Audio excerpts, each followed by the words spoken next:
our final trade of the day, John Burnside is here to talk about a couple of stocks, one that might be going up and one that might be going down. Thanks for being on the show today. Glad to be here, Ange. So which stock is likely to go up, do you think? Well, let's talk about Microsoft. It's gone up throughout the whole course of the year.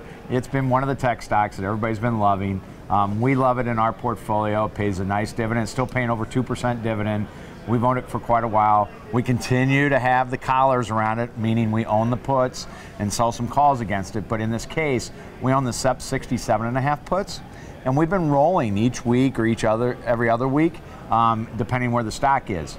It just broke out above 70, so we are now short the 70 calls next week. Now, as we know, it has earnings next week. Right. So the volatility, because of that binary event, volatility is a little bit higher in that week versus the others.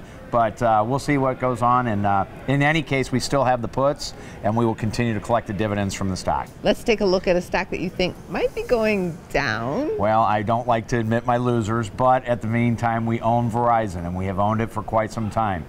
Well, in this case, we are long the July 50 puts, which means next week, on next Friday, we'll be able to exercise those puts and put back our stock to the person that sold us those at $50 a share. Stock's currently trading in the 43 range.